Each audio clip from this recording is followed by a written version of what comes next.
ना इधर ना उधर, सीधे मुद्दे पर नजर। और क्या है आज की खबर, आप देखना शुरू कर चुके हैं न्यूज़ 18 पुनीत के साथ। आज हम बात करने वाले हैं अमेरिका के अंदरूनी हालात के साथ साथ बाहरी हालात की भी। जी हाँ, अमेरिका एक तरफ ईरान के ऊपर प्रेशर क्रिएट करने की कोशिश कर रहा है और कह रहा है कि अगर आपने डील साइन नहीं की तो बुरा होगा। लेकिन ईरान की तरफ से भी ऐसा जवाब आया है जो शायद से अमेरिका के लिए टेंशन बनकर साबित हो सकता है। और साथ ही साथ अमेरिका फिर क्या जवाब दे, इसके लिए अमेरिका को बहुत इसके लिए माथापच्ची करनी होगी। इसी पर हम बात करने वाले हैं। मेरे वरिष्ठ सहयोगी अंकुर जी मेरे साथ मौजूद हैं। इसी चीज़ को हम समझने वाले हैं कि हो क्या रहा है, क्या चीज़ें चल रही हैं, कितना परिवर्तन आया है पहले की चीज़ों में। क्योंकि सर पहले तो ये धमकियों तक बात थी कि भाई हम इतने बरसाएंगे कि गिन नहीं पाओगे, लेकिन इससे बात आगे निकल गई है। हाँ, बिल्कुल सही कहा पुनीत आपने। बात आगे भी निकली और अमेरिका ने ईरान से कहा कि आप हमारे साथ डायरेक्ट डायलॉग करें, सीधी बात करें। लेकिन सबसे बड़ी हैरानी की या लेटेस्ट अपडेट ये है कि ईरान ने अमेरिका को कहा है कि आपके साथ जो बातचीत है वो मीनिंगलेस है, यानी उसका कोई मतलब नहीं है। तो ये फॉरेन मिनिस्टर का बयान है ईरान के, उन्होंने ये बात कही है। और ऐसे में अगर ईरान अमेरिका के बीच में जो स्टैंड ऑफ है, यानी कि जो टकराव है वो और बढ़ता है, तो ये स्थिति बहुत अच्छी नहीं है। और ये स्थिति इसलिए भी अच्छी नहीं है कि पूरी दुनिया में एक अजीब तरह की वॉलेटिलिटी है। एक तरफ टैरिफ वॉर है, यूक्रेन और रशिया का जो मामला था वो नहीं सुलझा। अब तीसरा मामला ये है ईरान और अमेरिका का, जो एक तरह से कहें कि युद्ध के मुहाने पे खड़े हैं दोनों मुल्क। तो ये युद्ध के मुहाने पर खड़े हैं। दूसरी तरफ तैनातियां भी, जहाज़ों की तैनातियां हो रही हैं, एयरक्राफ्ट्स की तैनातियां हो रही हैं। और तीसरी तरफ ईरान की तरफ से ये कहा गया डायलॉग, फिल्मी डायलॉग, कि जिनके घर शीशे के होते हैं वो पत्थर नहीं फेंका करते। मुझे लगता है कि ये कहावत पूरी दुनिया में चलती है। पहले हम तो ये सोचते थे कि शायद इंडिया में इसका जिक्र होता होगा, लेकिन ये पूरी दुनिया में चलती है। हाँ, बिल्कुल उन्होंने ये भी कहा। और दूसरी बात ये कहा कि लेकिन एक सबसे जो हैरानी वाली बात ये है कि अमेरिका पहले से शायद तैयारी कर रहा है। जो उनके B-2 स्टील्थ फाइटर हैं, जो बड़े बड़े बॉम्ब उठा सकते हैं, अटैक कर सकते हैं, यानी कि बॉम्ब को कैरी कर सकते हैं, वो फाइटर जेट्स भी ईरान के आसपास तैनात कर दिए गए। तो ये अपने में काफ़ी हैरान कर देने वाली बात है। और हैरान मैं इसलिए बोल रहा हूँ, इस लफ्ज़ का इस्तेमाल करने का मतलब ये है कि शायद डोनाल्ड ट्रंप और इजराइल मिल के ये मन लगभग बना चुके हैं कि युद्ध तो होगा। क्योंकि अभी कोई ऐसा साइन मिल नहीं रहा कि जहाँ कहीं भी लगे कि भाई लड़ाई टल जाए। और लड़ाई टालने के लिए एफर्ट्स हुए भी होंगे, मुझे नहीं मालूम, लेकिन बीच में थोड़ी एक बातचीत की संभावना लगी थी जब अमेरिका ने एक ऑफ़र दिया था, एक चिट्ठी भी लिखी थी शायद डोनाल्ड ट्रंप की तरफ से। वो हालांकि बाद में उसका ओमान के जरिए, कतर के जरिए। लेकिन अब मुझे लगता है कि जिस तरह के आज जो बयान आया है ईरान के फॉरेन मिनिस्टर का, वो काफ़ी हैरान कर देने वाला। उन्होंने साफ तौर पे कहा कि आप पे भरोसा ही नहीं है और आपके साथ बातचीत है वो मीनिंगलेस होगी। तो ऐसी स्थिति में तो फिर लड़ाई ही एक आखिरी रास्ता बचता है। मैं इसमें एक चीज़ और जोड़ना चाह रहा हूँ। आप कह रहे हैं कि इज़राइल और अमेरिका ये दोनों जो हैं ये तय करके बैठे हैं कि अब लड़ना होगा। हाँ, इज़राइल भी इंतज़ार ही कर रहा है। इज़राइल तो मुझे लगता है कि वो बैठा ही हुआ है। नहीं, वो तो अमेरिका को पूरी तरह से एक तरह से कह ही रहा है कि आप अटैक कीजिए, हम आपके आप साथ बोलो तो सही कि आप बोलो, हम भी हमारे फाइटर प्लेन्स भी रेडी हैं। तो वो तो आपस में उनकी बातचीत हो ही रही है। तो ये खामनेई की तरफ से जो बयान बीते दिनों आया था, उन्होंने कहा था कि मुझे नहीं लगता कि हम पर बाहर से हमला होगा और अंदर से भी अगर आप कुछ बिगाड़ने की कोशिश कर रहे हो तो नज़र बनी हुई है। ये इसके मायने क्या है? हाँ, उन्होंने कहा था ईद के अपने जो मैसेज थे, ईद के दौरान उन्होंने ये बात कही कि ईरान पर लगता नहीं, क्योंकि उन्होंने कहा था कि अमेरिका को लगता है और इजराइल को लगता है कि हम इतने आसान टारगेट हैं, ऐसा नहीं है। लेकिन सवाल ये है पुनीत कि क्या पूरी दुनिया में तीसरे एक जंग ख़त्म नहीं हुई और दूसरी जंग के लिए क्या पूरी दुनिया तैयार है? क्योंकि आप ये मान के चलिए कि अगर ईरान पर अटैक होता है तो ईरान का जो ऑयल की जो सप्लाई है वो पूरी तरह बंद होगी। रशिया भी सबसे बड़ा एक ऑयल प्रोड्यूसिंग कंट्री है। तो एक तरह से दुनिया टैरिफ वॉर से जूझ रही है। दूसरी तरफ जो क्रूड ऑयल है, कच्चा तेल है, जो इंडिया जैसी इकोनॉमी के लिए, चाइना के लिए सबसे बड़ा अहम है, उसके दाम भी बढ़ जाएंगे। तो इतनी वोलेटिलिटी 2025 में, यानी कि जो लोग सोच रहे होंगे कि शेयर बाज़ार से कुछ रिटर्न आएगा या कुछ पैसे बनेंगे इस साल, लेकिन इस साल तो कोई अच्छी खबर आ ही नहीं रही। अच्छा, एक चीज़ और है, अमेरिका की तरफ से ये कहा गया कि हम आपके यहाँ बम गिराएंगे, तो अमेरिका जाहिर तौर पर मिडिल ईस्ट में उसके जो सैन्य ठिकाने हैं, जिसमें कतर सबसे बड़ा है, वहाँ से ही हमले बोलेगा। लेकिन अभी हाल ही में ईरान की तरफ से ये कहा गया कि अगर मिडिल ईस्ट के उन देशों के द्वारा उनके सैन्य उनके जगह पर जो अमेरिकी बेस है उनका इस्तेमाल अमेरिका को करने की इजाज़त दी गई तो हम उन अड्डों को भी टारगेट करेंगे और फिर हम उनकी ऑयल रिफाइनरीज और वहाँ पर भी टारगेट करेंगे।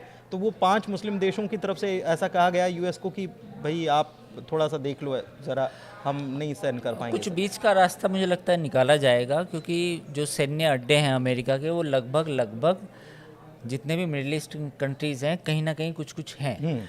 तो ईरान के जो गल्फ ऑफ हॉर्मुज है, जिसको फारस की खाड़ी हम बोलते हैं हिंदी में, तो फारस की खाड़ी में अमेरिका के जो एयरक्राफ्ट कैरियर होंगे वहाँ से अटैक हो सकता है, सऊदी अरब से अटैक हो सकता है। हालांकि उसका डिस्क्लोज नहीं होगा पूरी दुनिया के सामने कि सऊदी अरब में जो यूएस के जो सैन्य अड्डे हैं उनका इस्तेमाल किया गया। कतर शायद इजाज़त ना दे, क्योंकि कतर की जिस तरह की एक रीजन में डायनामिक है या उसकी अपनी एक डिप्लोमेटिक जो पोजीशंस हैं वो कतर शायद ना दे, ओमान भी शायद ना दे, बट और जगह भी हैं जिनका इस्तेमाल कर सकता है। यूएस के पास ऑप्शंस हैं, ऐसा नहीं है कि ऑप्शंस नहीं होंगे। जो अटैक करने वाला वो तो मुझे लगता है कि लॉजिस्टिक वाला अटैक कहाँ से होगा वो कोई प्रॉब्लम नहीं है। एक चीज़ और कि वो हिंद महासागर में डिएगो गार्सिया एयरबेस पर भी तैनात, वहाँ पर भी वो B-2 स्टेल्थ बॉम्बर्स जो हैं वो तैनात कर दिए गए हैं। तो एक वहाँ से भी, क्योंकि वो शायद ज़्यादा में नहीं आता। हाँ। ये मैं पढ़ भी रहा था कि वो 4700 किलोमीटर ईरान से दूर पड़ता है और शायद उसकी मिसाइलें वहाँ तक नहीं पहुँच पाएंगी। लेकिन पुनीत ये भी समझिए कि जो B-2 स्टेल्थ प्लेन्स हैं और जो F-35 हैं वो अपने आप में इतने सोफिस्टिकेटेड वेपन्स हैं कि ईरान के पास उनका तोड़ नहीं है। और ये बात मैं क्यों बोल रहा हूँ कि ये बात मैं इसलिए बोल रहा हूँ कि जब इसराइल ने अटैक किया था तो इसराइल ने अमेरिका के F-35 यूज़ किए थे। हालांकि ईरान की तरफ से एक बयान आया है कि वो अपना एयर डिफेंस सिस्टम को और अपग्रेड कर रहा है। मे भी रशिया ने कोई मदद की हो हाल फिलहाल में, या मे भी उन्होंने कुछ अपने आप को कुछ और तरीके से अपग्रेड किया हो। कि देखना होगा कि क्या वो स्टील्थ फाइटर को हम पहले भी जैसा अपने वीडियो में डिस्कस कर चुके हैं कि जो F-35 या जो बाकी स्टील्थ B-2 बॉम्बर हैं उनको रडार में जितने भी अभी तक रडार हैं उनमें पकड़ना उतना आसान नहीं रहा है प्रैक्टिकली।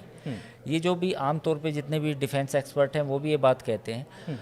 तो ईरान की तरफ से ये कहना कि हम इसको पकड़ लेंगे, मुझे लगा उतना आसान भी नहीं होगा। अब देखना ये होगा कि जैसा ये खबर आई थी, एक कहीं छपी थी कि ईरान ने ये कहा है कि जो उसका एयर डिफेंस सिस्टम है नाउ इट इज़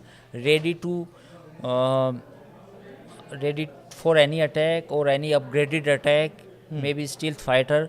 अगर कोई स्टील्थ फाइटर भी यूज़ करेंगे हम उनको भी कैप्चर कर लेंगे। बट प्रैक्टिकली कितना संभव हो पाएगा नहीं हो पाएगा ये देखने वाली बात होगी। तो अभी तो मोटे मोटे फौरी तौर पे लगता है कि जो ईरान का एयर डिफेंस सिस्टम है वो उतना मजबूत नहीं दिख रहा। यूएस चूँकि जितनी भी उसकी अल्ट्रा सोफिस्टिकेटेड वेपनरी होगी उसी का इस्तेमाल करेगा, क्योंकि वो नहीं चाहेगा कि वो ऐसे युद्ध में जाके फंस जाए जहाँ से फिर उसका रिवर्ट करना मुश्किल हो। तो मुझे लगता है कि जो भी यूज़ किए जाएंगे वो बिल्कुल प्रिसाइज स्ट्राइक होंगी और वो पहले से तय हुई स्ट्राइक्स होंगी। और उनका मकसद इस बार जो ईरान पर अटैक का मकसद है, जो दिखता है, जो अमेरिका बयान भी देता रहा है कि जो परमाणु फैसिलिटीज़ हैं वही सबसे बड़ा टारगेट होंगी। क्योंकि अब की बार इजराइल और अमेरिका चाहते हैं कि ईरान का जो परमाणु कार्यक्रम है उसको ख़त्म किया जाए। ये सबसे बड़ी उनको वो चाहते ही हैं, यही चाहते हैं। हाँ, लेकिन एक चीज़ और, अभी हाल ही में जो टैरिफ वॉर छिड़ गया है ये कैसे इन चीज़ों को प्रभावित करेगा, मैं आपसे ये समझना चाह रहा हूँ। क्योंकि अमेरिका में प्रदर्शन भी हो रहे हैं और वहाँ पर लोग बड़े नाराज़ हैं ट्रंप ने ये जो सब किया है। चाइना की तरफ से भी 10 तारीख को मेरे ख्याल से चाइना की तरफ से भी टैरिफ लगा दिया जा रहा है, उसके जवाबी कार्रवाई की जा रही है। तो इसका असर अमेरिका पर कैसा पड़ रहा है और इस युद्ध पर कैसा पड़ रहा है? ये बहुत अच्छा सवाल है पुनीत, क्योंकि काफ़ी लोगों को लगता है कि शायद ये कोई समस्या नहीं है। टैरिफ और युद्ध दोनों एक ही सिक्के के दो पहलू भी साबित हो सकते हैं। क्योंकि जब से टैरिफ वाली समस्या पूरी दुनिया में पैदा हुई है, पूरी दुनिया का कोई भी ऐसा कंट्री नहीं है जो प्रभावित ना हुआ हो। ऐसे में डोनाल्ड ट्रंप के ऊपर जो इंटरनल पॉलिटिक्स है वहाँ की, उसका भी दबाव है। जैसा आपने बताया कि 12 शहर हैं वहाँ पे जहाँ पे प्रदर्शन हुए हैं, जहाँ पे डेमोन्स्ट्रेशंस हुए हैं, तो वो भी दबाव है। सब डोनाल्ड ट्रंप के ऊपर ये भी दबाव है कि जो आपने टैरिफ का यूनिलेटरल फैसला किया है, क्या वो सही साबित होगा। ये ठीक ऐसा ही है जैसे हम भी अपने कंट्री में किसी भी पॉलिटिकल पार्टी या नेता कह दें कि आपने ये फैसला ले लिया, क्या सही साबित होगा। तो ट्रंप का सबसे ज़्यादा वेट, ट्रंप का सबसे ज़्यादा स्टेक इसी बात पे है कि जो उन्होंने टैरिफ वॉर छेड़ी है, ये कहीं उल्टी ना पड़ जाए। और अगर ये उल्टी पड़ती हुई लगी उन्हें, या उन्हें लगा कि ये उल्टा पड़ सकता है, तो ऐसे में वो ध्यान भटकाने के लिए एक एनालिसिस है, मैं गलत भी साबित हो सकता हूँ, ध्यान भटकाने के लिए वो ईरान के साथ जो अपना युद्ध है वो ना छेड़ दे। तो लोगों को एक वो मतलब पैट्रियोटिज्म जो है वो भावना, राष्ट्रवाद की भावना नेशनलिज्म, जो अल्ट्रा नेशनलिज्म है, कहीं वो ना हो कि चलो भैया टैरिफ से ध्यान भटकाओ, ईरान पर अटैक कर दो। उससे आधे लोग उस पर बिजी हो जाएंगे सोचने में कि ईरान को हमने रोक दिया। और दूसरी तरफ जो टैरिफ वॉर है वो तो ऑब्वियसली हर कंट्री के साथ ही है। और जो चाइना ने जो जवाब दिया है पुनीत, वो तो हैरान कर देने वाला है। यानी चाइना ने रेसिप्रोकल 35% लगा दिया। लोग तारीफ भी कर रहे हैं कि कंट्री हो तो चाइना जैसा, जिसने अमेरिका को उसी की भाषा में जवाब दिया। लेकिन ये टैरिफ वॉर तो लंबा चलेगा, क्योंकि अभी आप देखिए कि जो छोटे छोटे कंट्री हैं उन पर भी लगा दिया, वियतनाम, कंबोडिया। अब अमेरिका की जितने ब्रांड है, एडिडास, रिबॉक, नाइकी, वो सब उनका सारी फैक्ट्रीज तो वियतनाम, कंबोडिया में है। अब उन पे जैसे टैरिफ लगेगा तो उसके बाद तो उनका जो इन्फ्लेटरी प्राइस होगा, यानी कि जो महंगे होंगे अमेरिका में, वो तो मिडिल क्लास की कमर तोड़ देंगे अमेरिका में भी। तो ट्रंप पे ये भी तो प्रेशर है कि वहाँ पे जो चीज़ें महंगी हो जाएंगी, हाउस होल्ड की महंगी तो हो ही जाएंगी, लेकिन बेरोजगारी, पहली बात तो लोगों के पास खर्चा करने को होना चाहिए। अगर चीज़ें महंगी हो तो आपके पास उतनी आय हो तो आपको उतना महंगा नहीं लगेगा, सीधा हिसाब है। लेकिन वहाँ पर रोजगार की स्थिति ठीक नहीं है। वो ये भी कहा जा रहा है कि 35% के आसपास रोजगार के हालात बन सकते हैं अभी बेसिकली वहाँ पे। अब ये कहा जा रहा है कि भैया रेट कट कर देंगे, रेट कट होने से थोड़ा सा जो टैरिफ का इम्पैक्ट है वो कम हो जाएगा।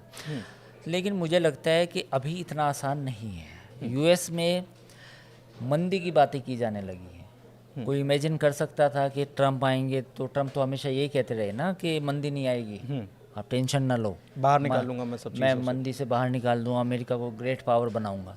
तो जो जेपी मॉर्गन की अभी रिपोर्ट आई परसों तरसों, उसमें तो साफ तौर पे कहा गया कि US is headed for a recession. वहाँ पे तो मंदी आ सकती है अगर ये टैरिफ वॉर इसी तरह चला।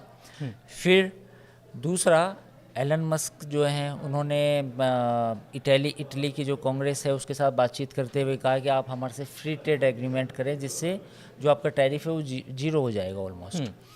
तो अब ये देखने वाली बात है कि अमेरिका जो बाकी कंट्रीज़ हैं उनके साथ किस तरह एग्रीमेंट करता है। तो ये जो एलन मस्क कह रहे हैं, क्या ये अमेरिका बाकी क्योंकि एक अब कदम तो आपने बढ़ा लिया, ट्रंप ने कदम तो बढ़ा लिया, अब विरोध भी हो रहा है, इसके बहुत सारे नेगेटिव एस्पेक्ट भी नज़र आ रहे हैं, अमेरिका में ही वो गिरते भी जा रहे हैं। तो क्या वो एफटीए के लिए कई सारे देशों को मनाने की कोशिश तो नहीं कर रहे हैं इसके जरिए? बिल्कुल यही बात है। एफटीए की बातें तो इंडिया को लेके भी हो रही हैं। हालांकि इंडिया ने भी कहा है कि इंडिया ने, देखो आप, ये कहा जा रहा है कि इंडिया ने रेसिप्रोकल क्यों नहीं किए, हमें भी करना चाहिए था। लेकिन इंडिया, मुझे लगता है कि हम उस पोजीशन में नहीं है। और ये बात कोई खुल के स्वीकार नहीं करेगा या टीवी पे नहीं बोलेगा, क्योंकि इंडिया ने जो दूसरा स्टैंस लिया है वो ये है कि भैया हम आपसे बातचीत करेंगे, कुछ चीज़ों पे टैरिफ कम कर देंगे, कुछ चीज़ों को नेगोशिएट करेंगे आपके साथ, और कुछ चीज़ों को लेके हम बायलैटरल एग्रीमेंट करेंगे कुछ सेक्टर्स में कि हम इतने का आपसे सामान खरीदेंगे, बदले में आप इतने ही वैल्यू का आप हमसे ले लीजिए, चाहे वो डिफेंस हो या और चीज़, फार्मा हो। तो इंडिया की पोजीशन तो ये है कि हम बातचीत से इस मसले को हल करेंगे। लेकिन चाइना ने तो बिल्कुल ब्लैंकेट लगाया है। चाइना का जो सबसे बड़ा एक्सपोर्ट है वहाँ पे करीब $150 बिलियन का, $250 बिलियन का, वो सारा का सारा इलेक्ट्रॉनिक्स में सबसे ज़्यादा है। सबसे ज़्यादा लैपटॉप, टैबलेट्स, चाइनीज़ मेड, वो सारे जितने भी अमेरिका में जितने भी ब्रांड हैं उनकी सबकी मैन्युफैक्चरिंग वहीं पे होती है। तो आप जानते हैं कि चाइना दुनिया का सबसे बड़ा सप्लाई चेन का एक बड़ा कंटेंडर है, बड़ा खिलाड़ी है। तो इलेक्ट्रॉनिक्स का जितना भी एक्सपोर्ट है अमेरिका को, वो 90% चाइना से होता है। तो इसलिए जब चाइना ने रेसिप्रोकल टैरिफ लगाए तो अमेरिका में इस बात की कहीं ना कहीं हलचल भी मची है। वो ऐसा नहीं है, उन्होंने एक्सपेक्ट नहीं किया था। उन्होंने शायद किया था कि हो सकता है कम करे, हो सकता है हाँ, कुछ सेटलमेंट हो जाए, सेटलमेंट हो, हाँ। वो चाइना कुछ नेगोशिएट करने की कोशिश करे, कुछ कुछ सेक्टर्स में एफटीए की बात करे।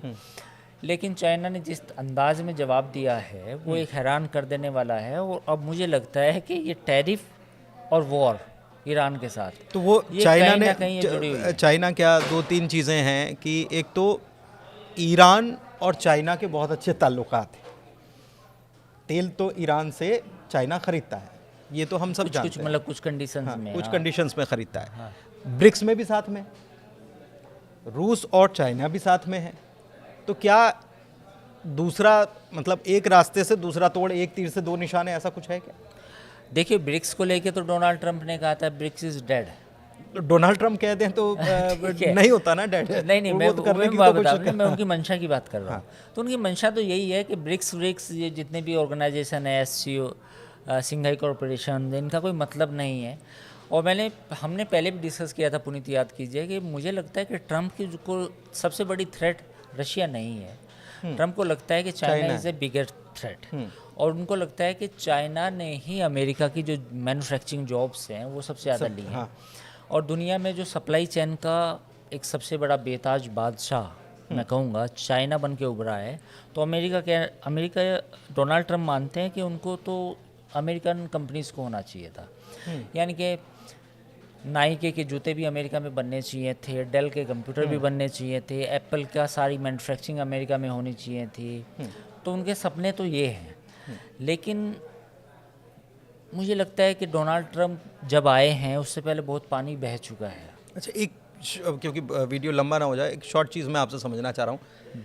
ये डी डॉलराइजेशन की बात डोनाल्ड ट्रंप ने कही थी। टैरिफ से इसका सीधा सीधा जुड़ाव इसलिए है क्योंकि जब वो डी डॉलराइजेशन करने की अगर कोई कोशिश करेगा तो हम उसको छोड़ेंगे नहीं। और दूसरी तरफ उनकी तरफ से ये जो टैरिफ वॉर छिड़ा गया है, उससे ऐसे मुल्क आपस में साथ में भागीदार बनने की कोशिश कर रहे हैं जो अमेरिका से धंधा अब ज़्यादा लेन देन नहीं करना चाहते। कह रहे हैं कि हम आपस में साथ में 3 लोग अगर साथ में बात करेंगे तो वो अपनी करेंसी में बात कर सकते हैं। लेकिन इसमें बहुत सारी चीज़ें हैं, जैसे स्विफ्ट का जो एग्रीमेंट है, जो 2 कंट्रीज़ के बीच में करेंसी का ट्रेड होता है, अमेरिका की नज़र उस पर भी है। अमेरिका चाहता है कि जो इंटर करेंसी एक्सचेंज हैं वो बंद हो, जैसे रशिया इंडिया का है। तो ये टैरिफ भी उसी तरह की धमकाने वाली चीज़ है कि अगर आपने ये किया है, जिसमें आपने ये भी किया है कि आपने जो रशिया से तेल खरीदा उसमें आपने इंडियन रुपीस में पेमेंट किया, तो ये नहीं चलेगा।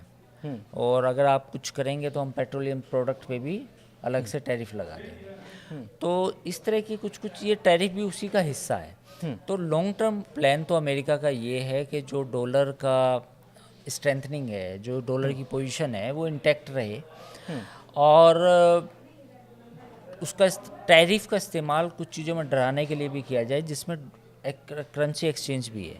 तो मुझे लगता है कि जिस बात को आप कह रहे थे कि जो डी डॉलराइजेशन की हम देख रहे थे बात, वो शायद उसकी रफ्तार अब डोनाल्ड ट्रंप के आने से धीमी होगी। वो अब उस तरीके से नहीं हो पाएगा जो आज से 1.5 साल पहले हो सकता था। तेज़ी से जिस तरीके से बात हो रही थी, तो अब इसकी उम्मीद नहीं है कि वो डी डॉलराइजेशन ऐसे होगा। अब चुपके से, धीरे से, समझ के, आपस में आपकी और मेरी बात है, ऐसे करके शायद इसके ऊपर कोई कदम बढ़ सकते हैं। तो कुल मिलाकर आपने कहानी को समझा कि कैसे कैसे एक तरफ टैरिफ का वॉर है, दूसरी तरफ एक वॉर और है जिसके छिड़ने की आशंकाएं जताई जा रही हैं और धमकी तो दी जा रही है। लेकिन आने वाले वक्त में क्या होने वाला है, क्या वाकई में अमेरिका ईरान पर अटैक कर देगा, और क्या इजराइल तो पहले ही तैयार बैठा है, लेकिन ये होने वाला है क्या? क्योंकि अमेरिका में ट्रंप अपने ही घर में कहीं ना कहीं अपनी ही पॉलिसी को लेकर घिरते हुए नजर आ रहे हैं। फिलहाल इस वीडियो में इतना ही, इजाज़त दीजिए, हमारे वीडियो को लाइक कीजिए, कमेंट कीजिए, हमारे चैनल को सब्सक्राइब कीजिए। धन्यवाद।